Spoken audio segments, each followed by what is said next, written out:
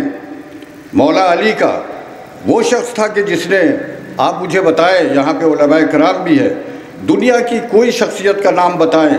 آپ سوکریٹیز کو لے لیجئے، افلاطون کو لے لیجئے، ارسطاٹل کو لے لیجئے، ڈیموستھینیس کو لے لیجئے، کسی کو بھی لے لیجئے سے بڑا عالم اور بڑے سے بڑے جو لوگ پیغمبر پیدا ہوئے ہیں، کسی نے یہ چیلنج کر کے کہا ہے کہ ہم سے جو کچھ پوچھنا ہے پوچھ لو، ہم سے جو کچھ پوچھنا ہو پوچھ لو، اس سے پہلے کہ ہم یہاں سے چلے جائیں. کسی نے چیلنج کیا ہے نالج کو؟ کسی نے آج تک نالج کو چیلنج نہیں کیا ہے. اگر کسی ذات نے نالج کو چیلنج کیا ہے تو مولا علی کی ذات تھی. وہ ماننے والے ہم ان کے ہیں، باب العلم کے ماننے والے ہیں، مدینۃ العلم کے ماننے والے ہیں، لیکن علم سے ہم بے بہرا ہوتے جا رہے ہیں. تو میری درخواست ہے، ابھی بتایا پورا نام کیا ہے شاگرد صاحب؟ عابد حیدری صاحب میرے اسٹوڈنٹ رہو گے، کیونکہ میں آپ کو معلوم ہے کہ شاید آج تک کہ کوئی یہ ریکارڈ ختم نہیں کر پایا کہ میں 29 سال پوسٹ گریجویٹ کالج کا پرنسپل رہا. لیکن یہ بھی ریکارڈ ہے کہ 29 سال میں 27 سال چھٹی پہ رہا، کیونکہ جو دوسری مصروفیات تھی اس کی وجہ سے مجھے کالج سے الگ رہنا پڑا. کوئی یہ بتائیے آپ کہ کوئی بھی ایک ایسی مثال آپ بتا دیں کہ جہاں پر اس طرح کی بات کی گئی ہو. آج ضرورت اس بات کی ہے ہمارے پاس کہ ہم ایجوکیشن کی طرف توجہ دیں. کالجز ہیں لوگوں نے بنا لیے. ابھی آپ نے کہا کہ ایک ڈگری کالج بنایا. آپ کو سن کے تعجب ہوگا حیدری صاحب، میں نے ایک ڈگری کالج نہیں بنایا ہے، میں نے ایک آرڈر میں 6 یونیورسٹیز بنائی ہیں. کماؤں یونیورسٹی میری بنائی ہوئی ہے، روہیل کھنڈ یونیورسٹی میری بنائی ہوئی ہے، بندیل کھنڈ یونیورسٹی میری بنائی ہوئی ہے، گڑھوال یونیورسٹی میری بنائی ہوئی ہے، اودھ یونیورسٹی میری بنائی ہوئی ہے، گورکھپور یونیورسٹی میری بنائی ہوئی.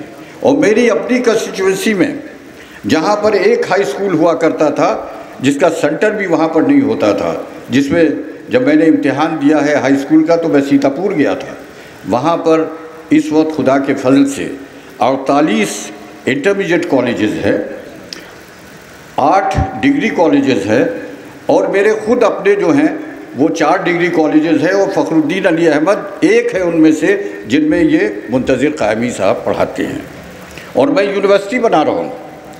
میں انشاءاللہ اگلے سال اسے یونیورسٹی بناؤں گا جو ہمارا انسٹیٹیوٹ ہے، اور اس کا نام جو ہے جب آپ کبھی جائیے گا مولانا دیکھیے تو اس کے دروازے پر لکھا ہوا ہے باب العلم،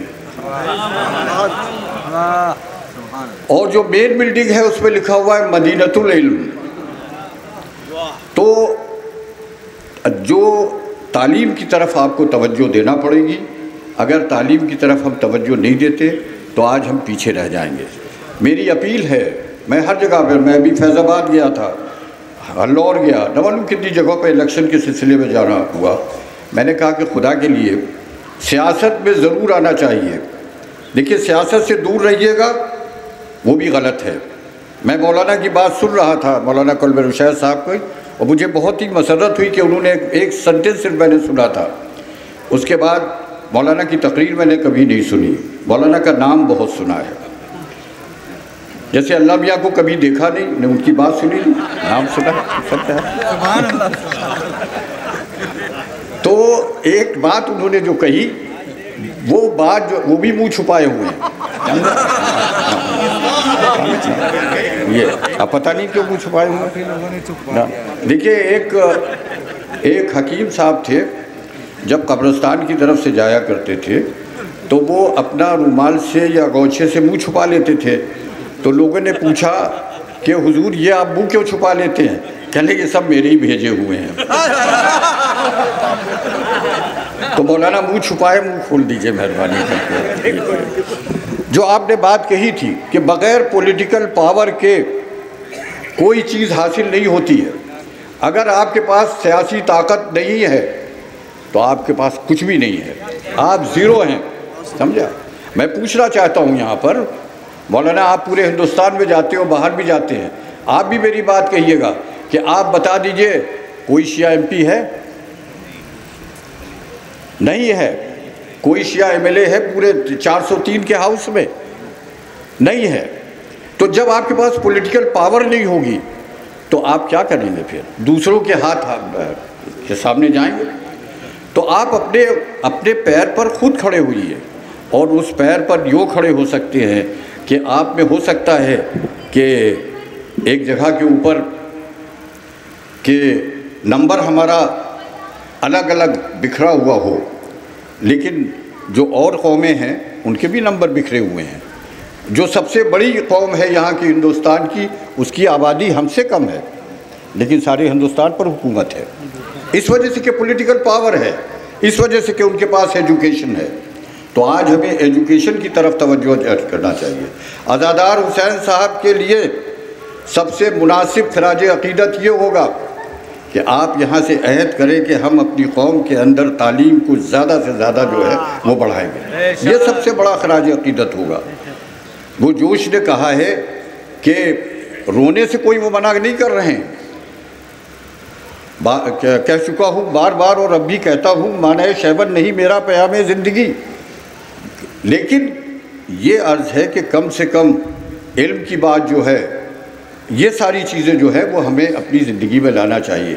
کیا وجہ ہے میں پوچھنا چاہتا ہوں ساری قوم سے, اور کتنی مرتبہ میں نے کہا ہے, میرے پاس ان رائٹنگ میری موجود ہے کہ کم سے کم اتر پردیش میں 3 یونیورسٹیز ہونا چاہیے شیعوں کی. ایک کا نام آپ زینب یونیورسٹی رکھیے. واقعہ کربلا جو ہے وہ بغیر حضرت زینب کے ذکر کے بیکار ہے. اگر حضرت زینب نہ ہوتی تو آج واقعہ کربلا کی یاد بھی نہ ہوتی اور ہم بات بھی نہ کر رہے ہوتے. بے شک. اور انہوں نے کتنا سائیکولوجیکل طریقہ اختیار کیا تھا کہ جب قید خانے میں وہاں پر رہائی کا ہوا ہے تو انہوں نے یزید سے کہلوایا تھا کہ ایک مکان ہمیں دے دو جس میں ہم لوگ اپنے جو لوگ شہید ہو گئے ان کو یاد کر کے رو سکیں. دیکھیے کتنا نان وائلنٹ طریقہ تھا. یہ نہیں کہا کہ ہم جن لوگوں نے مارا ہے ان پر لعنت کر سکیں یا ان کی برائی کر سکیں, یہ بات نہیں کہی تھی. انہوں نے کہا اس کو ان کے اوپر رو سکیں. رونے کا مطلب یہ ہے کہ جب کوئی روتا ہے تو لوگ پوچھتے ہیں کہ بھائی یہ کیوں رو رہا ہے, کیا وجہ ہے, کس وجہ سے رو رہا ہے, یہ سڑک پہ کھڑا ہوا یہ عورت کیوں نالے کر رہی ہے. ان کا اس کا جوان لڑکا مارا گیا ہے. ان کا کس نے مارا, بس وہی سے شروع ہو گیا سلسلہ, بس آگے نہیں کہنا ہے.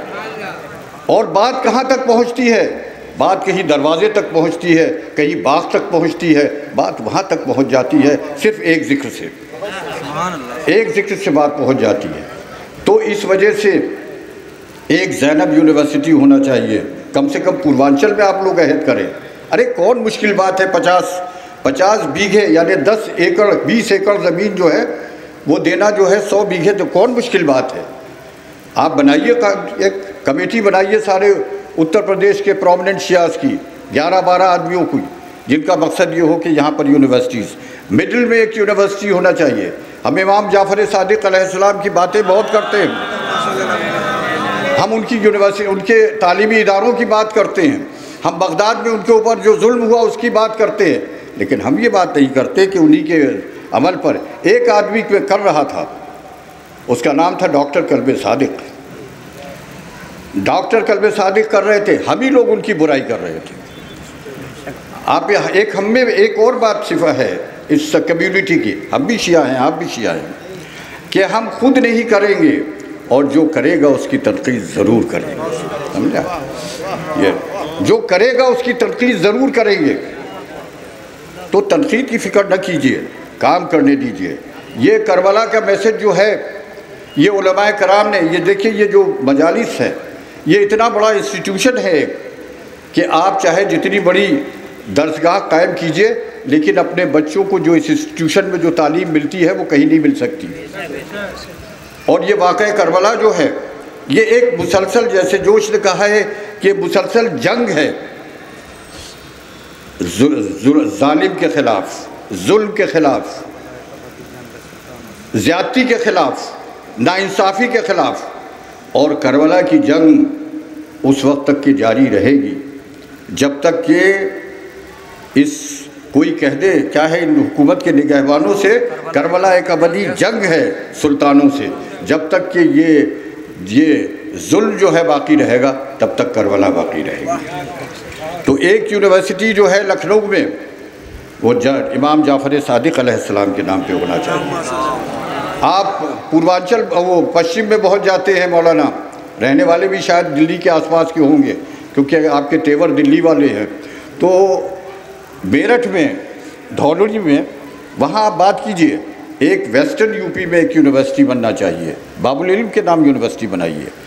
ہم لوگ کانسنٹریٹ کریں اس وقت کہ ہم زیادہ سے زیادہ تعلیمی ادارے قائم کریں، ٹیکنیکل ایجوکیشن کے ادارے قائم کریں، تاکہ ہم اپنے بچوں کو آگے والا جو چیلنج ہے اس کے لیے تیار کر سکیں۔ اور پولیٹیکل، آخر میں پھر میں بات کر کے 2 منٹ کی اور زحمت دوں گا کہ پولیٹیکل جو سیاسی جدوجہد ہے اس میں ہمیں حصہ لینا چاہیے۔ سیاست سے الگ رہ کر آپ کچھ نہیں کر سکیں گے۔ آپ کو اگر ایک اپلیکیشن بھی دینا ہے نائب تحصیلدار کے ہاں اور آپ سیاسی کوئی وہ نہیں ہے تو وہ آپ کی سنتا نہیں ہے کسی طرح سے، اور کوئی سیاسی آدمی چلا جاتا ہے تو ایس ڈی ایم اور ڈی ایم آپ کے پاس کھڑا ہو جاتا ہے۔ تو اس طرف ضرور توجہ دینا چاہیے۔ میں نیّر صاحب کا بہت مشکور ہوں، اور آپ حضرات نے مجھے سنا، میں نے جیسا کہا کہ میں بھی ایک ماسٹر ہوں، ایک ٹیچر ہوں، تو اگر کوئی بات آپ لوگوں کو بری لگی ہو تو معاف کیجیے گا، لیکن میری آخری بات یہ ہے کہ دیکھیے اس واقعہ کربلا کا صحیح استعمال کیجیے۔ آپ اس واقعہ کربلا کو صرف یہ خالی رسموں میں نہ رکھیے، سمجھے، ریچولز میں مت کیجیے آپ۔ دیکھیے کتنا بڑا ایک آخری بات کہ میں کہنا چاہتا ہوں کہ مولانا ایک پوائنٹ یہ ہے، آپ بھی ذرا مجھے بتائیں گے کہ دنیا کے جتنے بھی وارفیئر ہوئے ہیں شروع کی ہسٹری سے دیکھیے، ہر جگہ کے اوپر جو لڑنے والا ہے وہ اس وقت لڑتا ہے، اپنا وقت چوز کرتا ہے جب اس کی فوج تازہ دم ہو، اس کی اکثریت ہو اور دشمن پر غلبہ پا سکے۔ کوئی ایسا وقت نہیں پسند کرتا کہ جب اس کی فوج کمزور ہو چکی ہو، اس کے آداد جو ہے، اس کے سپورٹرز کی تعداد کم ہو چکی ہو۔ کیا وجہ تھی کہ امام حسین نے انہیں حملہ اس وقت کرنا چاہیے تھا 7 تاریخ کو، کہ جس وقت فوجیں آ رہی تھی یزید کی، پوری طرح سے جمع نہیں ہوئی تھی، فوجیں آ رہی تھی اس وقت۔ یہ لوگ تازہ دم تھے، حضرت عباس وہاں پر تھے، ان کے بہت سے ساتھی جو بعد میں چلے گئے وہ بھی وہاں پر تھے۔ اسٹریٹجیکلی یہ ہونا چاہیے تھا کہ حملہ اس وقت ہونا چاہیے تھا، لیکن انہوں نے انتظار کیا، 3 دن انتظار کیا، اور 3 دن انتظار کرنے کے بعد اتنے لوگ رہ گئے تھے۔ اگر یہ سب ساتھ مل کے حملہ کرتے تو مجھے یقین ہے پورا، یہ آپ سمجھ لیجئے چاہے جتنی بڑی فوج یزید جمع کرتا یا عمر سعد کی لیڈرشپ میں آتی